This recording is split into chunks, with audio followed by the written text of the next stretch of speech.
Welcome to this recording of the Activist Lawyer podcast, brought to you from the Granite Exchange studio in the heart of Newry. We are delighted that you could join us today for another episode of Activist Lawyer, where we will be engaging not only with lawyers, but people who are committed to highlighting and combating injustices and inequalities. We will bring you our thoughts and invite you to share yours. We'll be looking for contributors to our blog at www.activistlawyer.com. So my name is Sarah Henry and I'm a solicitor practising in Newry City, having worked with a human rights firm in Dublin for many years and with a number of rights-based organisations and charities. My trusty co-host, Jack McClelland, who is also my legal assistant and is a Masters in Law student at Queen's University, joins me today as we speak with Darragh Mackin, partner at Phoenix Law, Belfast. Darragh, thanks for joining us. Thanks for having me. And Jack, thank you for being here today. No problem. So, just by way of introduction, Darragh Mackin has been described as a rising star on an international legal scene and a champion of the cause, the Irish Times and the Parchment.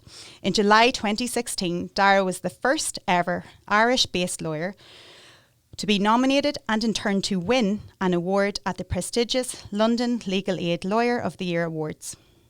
He's developed a specialist practice in human rights, public law, actions against public authorities and international law. He continues to appear in some of the most complex inquests and inquiries in both Belfast and Dublin, having recently successfully acted in the reopening of the Stardust inquest and appeared in the Ballymurphy inquest. He's acted in cases at all levels, including the Supreme Courts in London and Dublin, the European Court of Human Rights, the African Commission on Human Rights and the United Nations Special Procedures. In addition to practice, Darragh is an associate lecturer of public law at the University of Ulster and has delivered a number of guest lectures at Cambridge University, Trinity University, Queen's University Belfast and DCU. So thanks, Darragh. Thanks for coming today and fitting the time to see us on this Friday in the Granite Podcast studio. So just to start, that was a brief introduction, I think, of your work. But just for listeners who aren't perhaps familiar with all of your work, can you let us know maybe a little bit about your background and experience leading you to where you are today, an award-winning human rights lawyer? And I might add, proudly from Newry, big Newry contingent here today.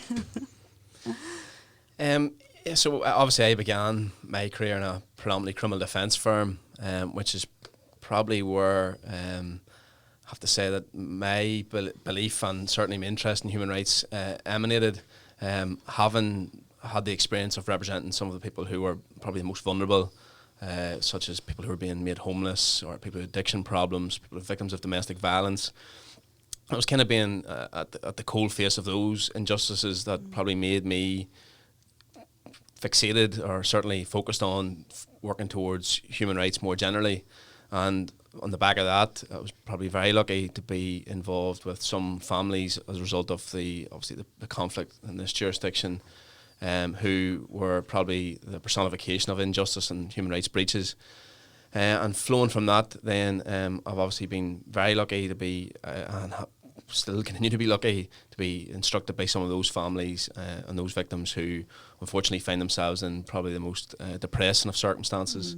Where their human rights are being breached. Yeah, gosh. It's intense work, to say the least. I mean, you've taken a range of cases, and I think it's fair to say the majority of the high-profile cases, a lot of them have been heavy-hitting, and I'm sure quite emotional, and you get to know the clients, and as you said, a lot of them are long-standing cases, so you get to know the families as well. And the repertoire that you've built up normally happens over decades and decades of practice. So you're still quite young, which is great. But I'm just wondering how you manage, this particular workload at times. I'm sure it's very pressing and difficult work at times for both you and your colleagues as well in Phoenix Law. I think it feels like decades at this stage. I'm sure. It's like anything. You put in what you get out, and unfortunately, when you are lucky enough, as you know, sir, by being instructed in some very important cases, it's crucial that obviously put the work in to ensure that the right result comes out. And unfortunately, as many people will appreciate, in this job, it isn't a 9-to-5 job; it's the furthest thing from it, which does have, unfortunately, big bearing and big consequences upon your personal life, your family life. But I'm very lucky, certainly, to be surrounded by a very supporting family, a very supporting wife. And a very supporting team of colleagues who put in as much as I do, and it's that energy that I think continues to drive me on. I'm certainly very lucky, like I say, that when you're surrounded by, and it's not a one-man band, it's the furthest thing from it. I'm only one of a number, I'm only one of a team. It's that team that makes makes Phoenix what it is. In my view, when you enter into cases and there's different examples, I've often found that the families and victims who you act for, sometimes their energy is contagious, and that drives you on. And sometimes when you're, like I say, I'm lucky that when I go to work, it's something that I feel strongly about. Sure. I'm lucky that I act for people who I have a strong connection with, and I've been very lucky in the cases that I've done that I haven't just developed clients, but I've developed friends. And when you're doing that, it makes it a lot easier to put in the work, to put in the energy. And the reality is that, as we all know too well, that if you don't put the energy in, unfortunately they'll be left or the circumstances will continue. And I think it's a no-brainer then. And so in some ways it is a situation where you're going, it takes a lot of time and energy, but the other side of it is, I don't look at it like that. I look at it as if we're very, very lucky. Indeed, it's not a job. It's more than a job at this stage. So I think it doesn't feel the strain that you'd ordinarily think. It certainly isn't a 9 to 5, and that's really interesting. That I suppose the client's energy, because they're, these cases are difficult. That helps drive you and your team forward. Just to mention a handful of the cases that Darragh has been involved in, and a couple of them we talked about before in this podcast series. The Sarah Ewart and Amnesty International, that was the abortion litigation case. The Hooded Men and the Glenanne series, there's a few that were very much related to the conflict here in Northern Ireland, and you continue to work on these issues. Loughgall, and then you had the one that really stands out for me was the Ibrahim Halawa case. As well as then the Stardust inquest that we maybe will get to in a few minutes. And Lisa Smith, there was a few kind of outstanding, very, very unique cases that you took on as well, both north and south and further afield, Darragh. So your work doesn't just, include this area, but it's been very far-reaching in terms of human rights. One thing I read recently, the Stardust inquest, obviously having that reopened and acting for the victims in that, that's been long-standing and ongoing for years. And tragically, one of the very vocal campaigners passed away recently, and I know it's been adjourned and put back a number of times. COVID has obviously played a factor in that. How difficult is it to be involved in that type of inquest? Well, the Stardust is probably a classic example of exactly what I mentioned. When I was first asked to help the Stardust families, for me it was a no-brainer, because I had read, through my own interest, I had read what had gone on before, and I have to say I was quite frankly disgusted. I think it's a situation whereby it just wouldn't simply be accepted in any other country. Certainly no other EU country, whereby it's failed investigation after failed investigation. And the ultimate conclusion is we simply don't really know what happened, because there's further investigations could be done, but we're not going to do them. I just quite frankly find that alarming. And when I was asked to assist, for me it was a no-brainer, and I did so with great interest. However, on the back of that, I have to say I met some very, very formidable people, some very tenacious people, one of which you mentioned, Eugene Kelly. And those families, I have to say to their credit, are relentless. There's only so many times somebody can be knocked down before getting back up, but those families have, through thick and thin, continued, stuck together and fought for what they believe would be truth and justice. And those efforts, I believe, have been vindicated by the reopening of the inquest. I have to say that the recent death of Eugene Kelly hit me particularly hard, because Eugene was everything what I believe to be the personification of a human rights defender. Somebody who was hit right at the heart of it by the loss of his brother. He protested through thick and thin.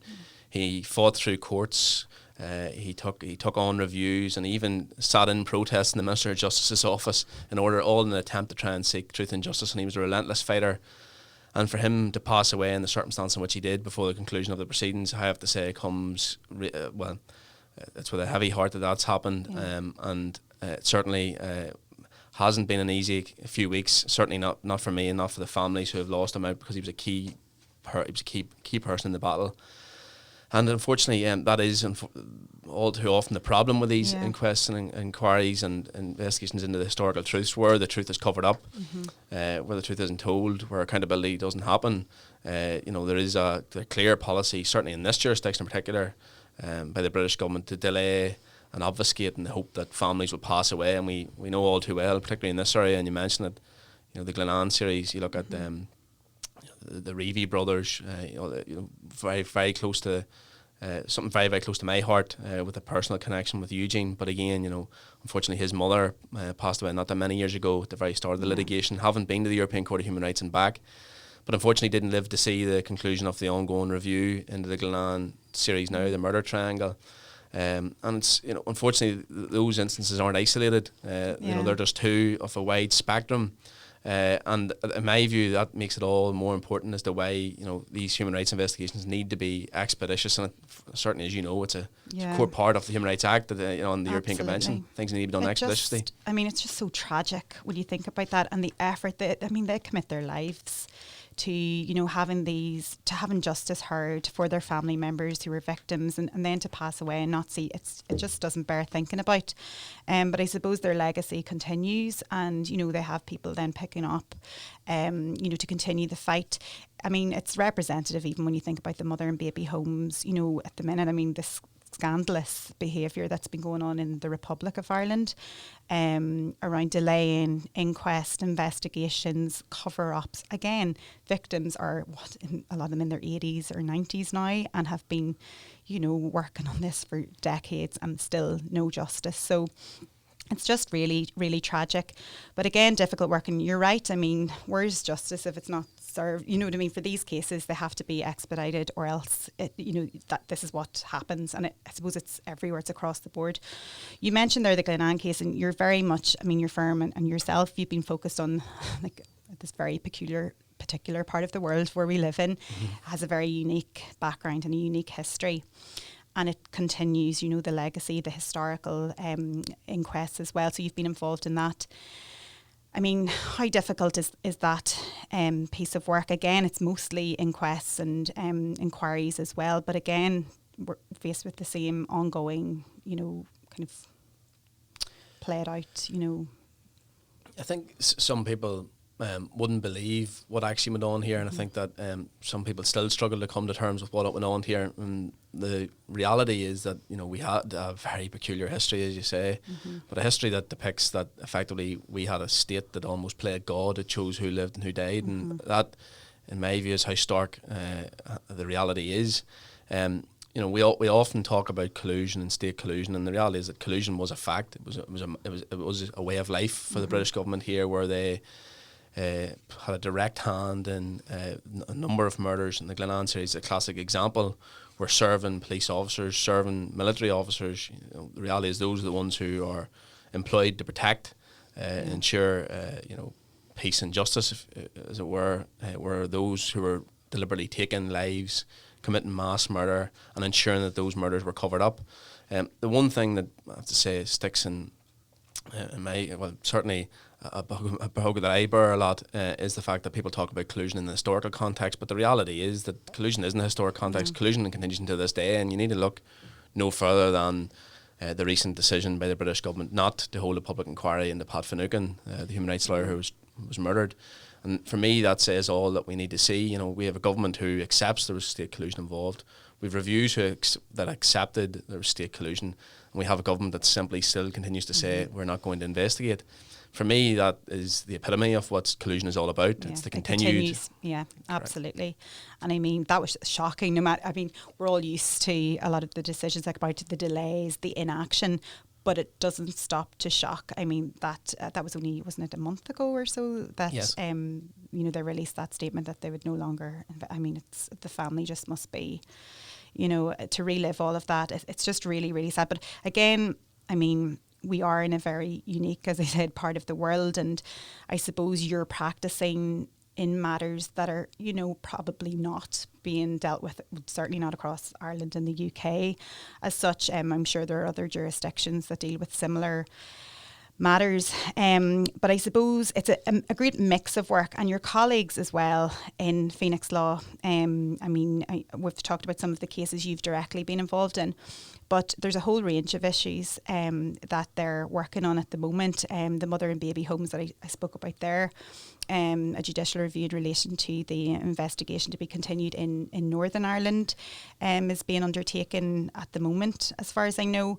You seem to be everywhere and covering so many areas, but it seems to work well. And you're quite a small firm in one sense, but to cover such a broad range of issues, I mean, how do you all manage it? And so when we set up Phoenix Law, the whole purpose of Phoenix was that it isn't named after any particular lawyer. It's not named after an individual. It departs from the traditional solicitor's model. And there's a very good reason for that. We wanted a term that was unique, but not only unique, but it was unique to the practice, but it wasn't named after any single lawyer. And the reason for that is because it's not about any single lawyer. It's about the team.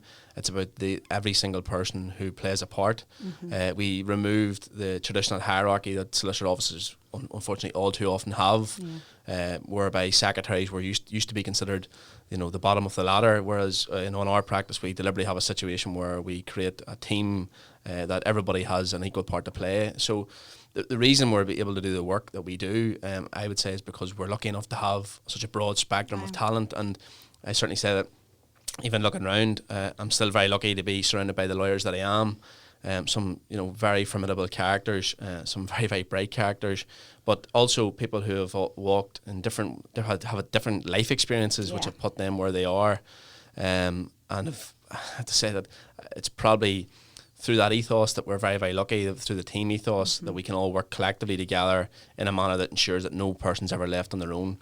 I think that it's crucially important, and able to do cases of this kind, which are, as we talked about, emotionally intense, mentally intense, take a lot of time, putting all those components together. You need to be surrounded by a strong team. Otherwise, in my view, you would simply not be able to sustain the pressures that come with it, because, there are times, like we've already mentioned, where, for example, clients pass away, friends pass away, you get decisions that are against you.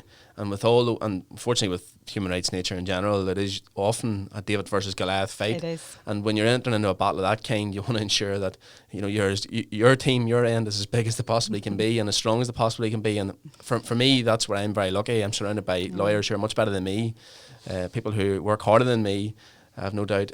So, for all those reasons, I have to say I'm very, very lucky with Phoenix, Yeah, gosh, it sounds like a great team. And it's really interesting just to talk about that model, because, law firms are still very operate in a very traditional way, and they're known for that. So obviously, you're embracing new areas of the law. It's constantly evolving, constantly developing, but the team seems to be up to scratch for that as well. So that's fantastic. And just earlier this month, we celebrated Human Rights Day. And while doing a little bit of work and promotion around that here at Activist Lawyer, we were reading about, I suppose we'll move into a little bit of the politics of now, the Conservatives' attitude towards the Human Rights Act in the UK. And we know that Theresa May, in her heyday, said that she wanted to get rid of it. And I think the Conservatives have been putting their own spin in it and saying, it emanates from Europe and we want to move away from Europe. It's very anti-British. So there's a little bit of tension there around people to see what's going to happen with that. And I'm just... I suppose we had Sinead from Phoenix Law in with us. Sinead and myself are both immigration practitioners, and we were dreading seeing this month coming because it's the end of free movement, and working with any practitioners, we're all very tense about what's going to happen. Our clients are very tense. It's a very difficult area to work in. But in a post-Brexit world, which of course is drawing very, very near, do you feel, I suppose, that human rights, equality, fundamental freedoms that have been built up over decades will be diminished, I guess, in any way? Obviously, we'll still be able to rely on some European and international mechanisms for protection. But it seems this whole concept about taking back control of borders, it also will include laws, which will include human rights. and perhaps those who currently avail of them. How do you see the landscape for human rights? I know it's a very broad question. But Well, I think I'd probably answer that in two ways. The first is that I think that nobody should be naive. The reality is that this isn't anything new. You just mentioned about Theresa May's initial comments, and that's where this goes right back to. This activist lawyer, these comments about do-gooders, they're not individual. You can't look at them in isolation. What this is a sustained campaign by the British government to undermine and remove human rights values.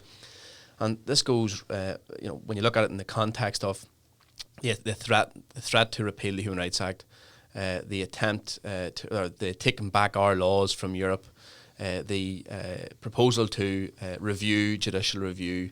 When you put all of those packages together, the reality is it's unequivocally clear what is going on. It is a sustained campaign by the British government to attack human rights and human rights values. And we must look at that in reality and in context. Human rights are not any Rolls Royce rights. They're bottom bucket, very, very basic protections. They're not anything special. And unfortunately, the problem that we have in trying to explain human rights to individuals on too many occasions is that people get into their head that human rights are for criminals, or human rights are to ensure that people can't get deported to different countries and etc. And that is all just a total misconception. The reality is human rights are very, very basic principles that we rely on every single day, and we may not even know. And what frightens me about that view in this kind of era of fake news is that people won't actually appreciate what human rights are until effectively they come knocking, until you need them. And it's a classic example that how many people were advocating for the NHS a year ago. Unfortunately, not enough. Yeah. And we've now seen that in times in which we need them, we all appreciate exactly how important they were. And it's quite frankly, it's something that we have to look at in context. Human rights are not dissimilar. Many people don't appreciate what they are or why they need them until they come knocking. And the number of examples can be seen. Victims of domestic violence. We don't simply know when or who will need them. People who lose loved ones to mental illness, be it in custody or otherwise. Yes, prisoners' rights, those refugees who come here unaccompanied, they come in such a wide variety. Yeah. And unfortunately, they can't be looked at in isolation. But the key concept of human rights, in my view, and the position that we can never forget, is that human rights are not there as this Rolls Royce concept. They're there as the very basic, the bottom of the ladder protections. That's all they are. And if we're in a situation where we think that you should remove the bottom protections, well, then we're in a very, very dangerous place. A very dangerous place. And unfortunately, the government, a massive marketing machine that they have been. I mean, the rhetoric and the narrative that they've been spinning out for years leading on from Brexit has been so dangerous because it is influential and they do reach the millions and the masses. So it'll be interesting to see how things play out. But you're right, it's a very, very dangerous ground to play on. And lots of misconceptions and misunderstandings, as you say, about what that actually is. So again, kind of related, and we did mention this before. It sounds like I'm obsessed with Northern Ireland, but it is a very particular place with our own peculiar ways, and we've seen really a new country and a new society built up over the last maybe 20, 30 years. And many people, should be proud of the work that they've done to contribute first and foremost to the peace process, but also in tackling sectarianism and on many levels racism and inequality. However, how far have we really come? I mean, I'm just thinking of the Black Lives Matter protests in the summer and also COVID. We can't escape. If we try to, we can't escape. But, many commentators believe that kind of worldwide issues like this and problems that arise will bring inequalities and injustices to the fore, pre-existing inequalities and new, I suppose, matters that we have to deal with. How have you seen things develop in Northern Ireland, and do you think those two kind of major worldwide issues that happened this year in 2020 have maybe kind of unravelled some issues? I think that whilst we have obviously come a long way, there do obviously continue to be attacks on fundamental freedoms, and in my view they're the epitome of why the Human Rights Act is very, very important. The two examples you mentioned, in my view, are classic reasons why the Human Rights Act is central to ensure that individuals are protected. The Black Lives Matter protests were I have to say, quite reprehensibly treated. The way in which the police actions, or the way in which the police took action that day, I found quite frankly disgraceful. And we didn't hold back in criticising at the time the manner in which the police decided to police the actual protest. This podcast is sponsored by Granite Exchange. Do you need an office or a meeting room space? Granite Exchange is the ultimate serviced office and meeting room facility. Located in the heart of Newry City, it is perfectly placed between Belfast and Dublin. Each office suite is fully furnished and comes with an all-inclusive monthly fee with no long-term contract.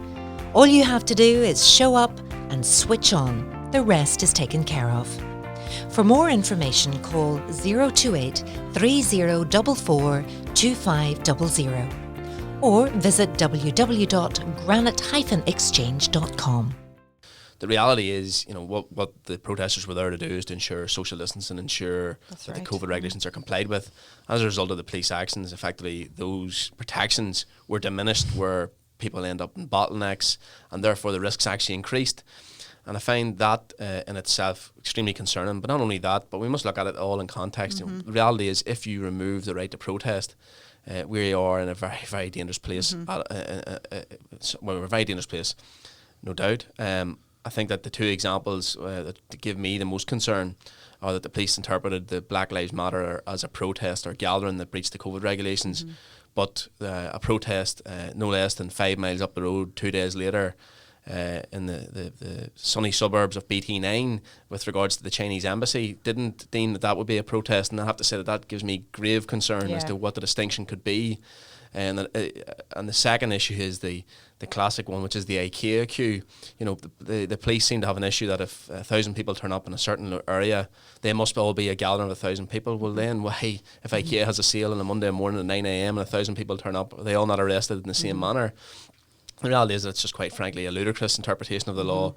It was quite frankly a ludicrous approach adopted. I think that those criticisms are borne out in the recent Policing Board investigation and human rights report. I think that it is no doubt that was a steep learning curve from the police's perspective, although I think it's an important one.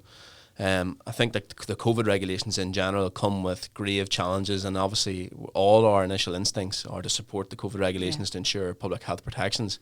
However, what we need to be careful about is that when we're dealing with the removal and restriction of such fundamental freedoms, that they're clear and concise, and we all know what the rules and what the laws are.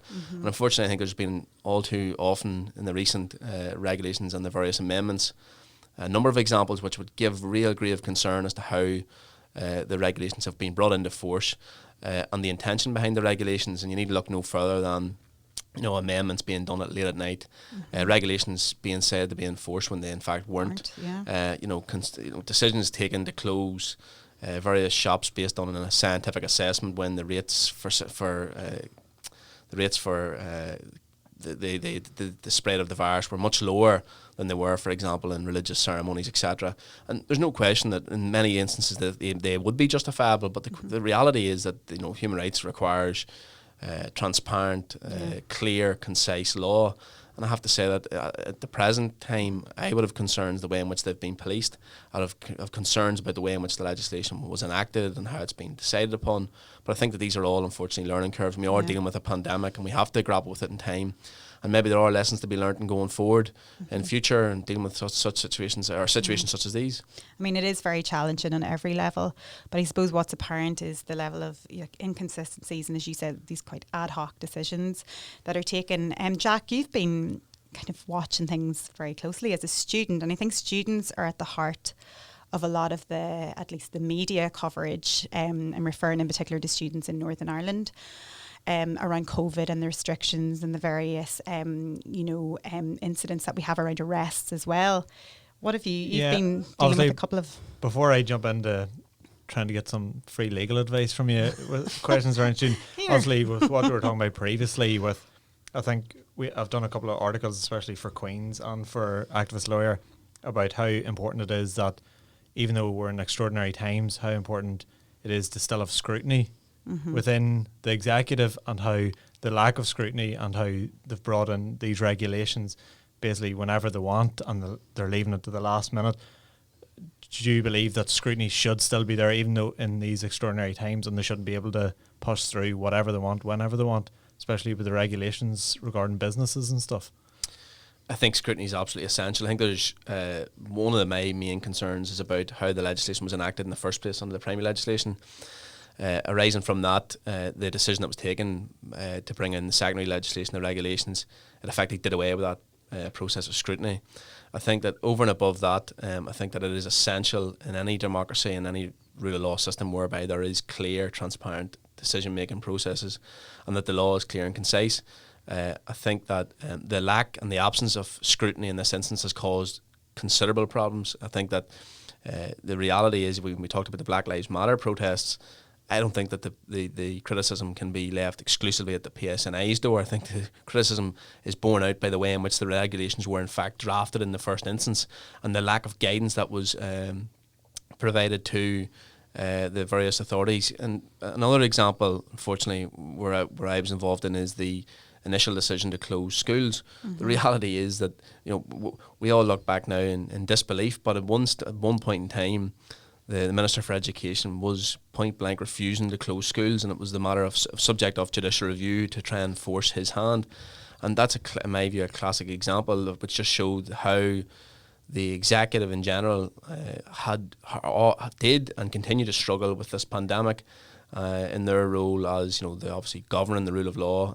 So I think that scrutiny is absolutely essential. I think transparency is essential. I think when there's no transparency, there's no guidance, there's no scrutiny, how can you expect, those who are there to enforce the regulations, such as the police or other authorities, to act in a manner that complies with the intention, when in fact the intention isn't very clear? Yeah, and I think it doesn't allow people to respect the regulations that are brought in if they don't believe that they've been brought in a proper manner by the executive. But following on from when you're talking about closing schools and stuff, obviously I'm studying at Queen's at the minute, and the universities weren't forced to close by the executive. It was kind of left at the university's door to decide whether they wanted to continue with face-to-face classes or go online. And obviously at the start of in September, we were told by Queen's that our classes would be face-to-face. And I know a lot of students signed tenancy agreements in accommodation because they were told that it would be face-to-face. We paid tuition fees, face-to-face classes. And then a couple of weeks into the semester, we were told, by the way, we're going online. So there was no need for you to live in Belfast. The quality of education that you're getting online isn't going to be the same as face-to-faces.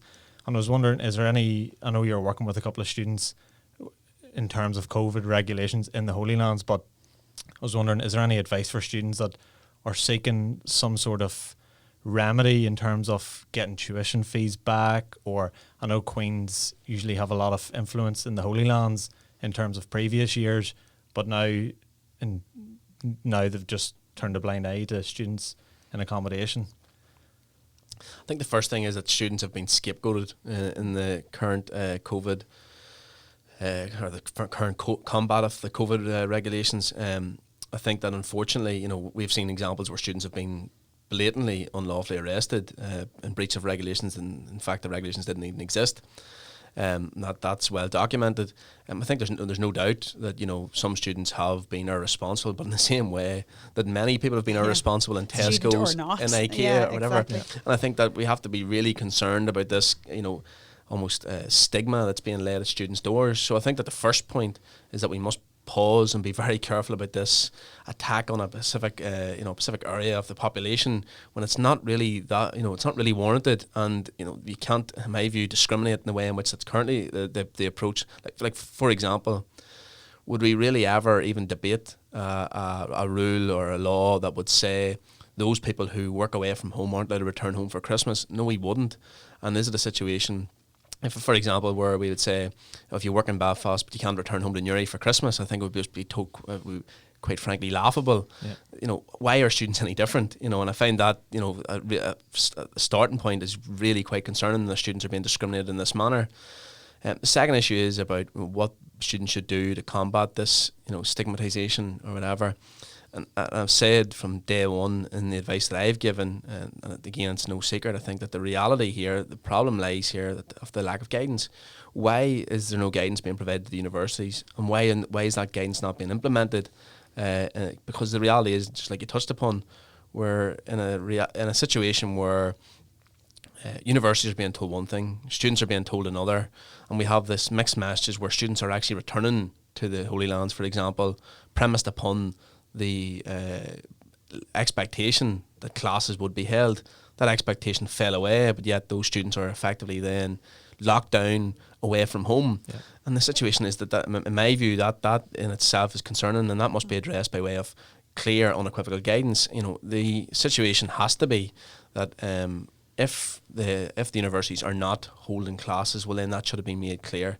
And I think that whilst we are looking into the past now, and what has happened in many ways, I would like to think that universities could learn in the steps going forward for term 2, certainly after Christmas, as to what way this could be approached. It seems to me that the clear and unequivocal unequivocal remedy would be to ensure there's clear guidance given to students about who wishes to return, and that the expectation that there are classes to be held is either honoured, or if the classes are not necessary, then remote learning can be held. Then that should again factor in to any decision-making process the university takes.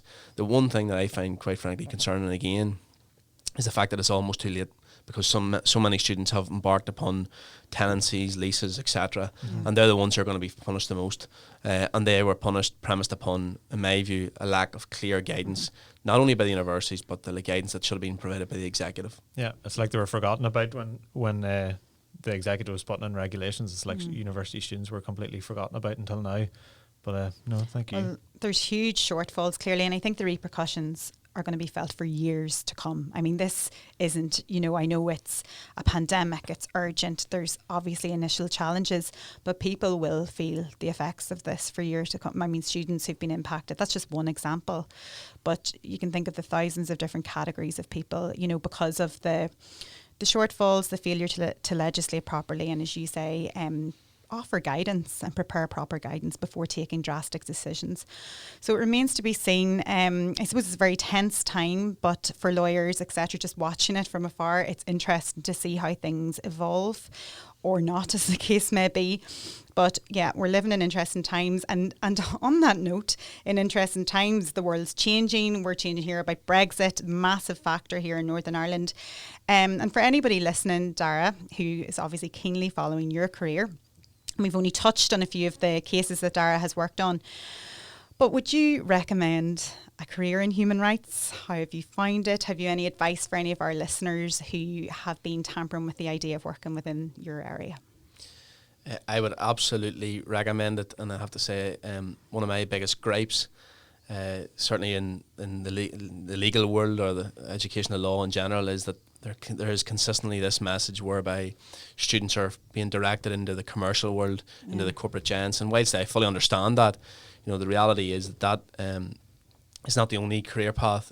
Certainly not. If we all adopted that position, there would be no human rights lawyers whatsoever. And unfortunately, where we have massive corporate giants, multinational companies, that's exactly where the David versus Goliath fight comes from. And I would encourage as many people as possible who believe in human rights in general, or who believe in in many ways, you use the term activist lawyer.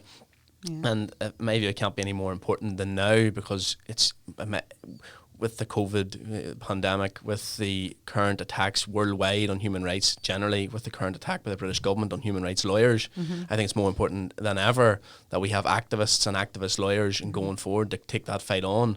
Because some people may see the term activist lawyer as a criticism. I see it as a badge of honour. Yeah. And I would encourage as many people as possible to adopt this as a career path. To take on the fight, because, like I say, as one side gets more powerful and increases their attacks, increases their momentum, and sustained campaign against human rights law as well, that's when we need more human rights lawyers.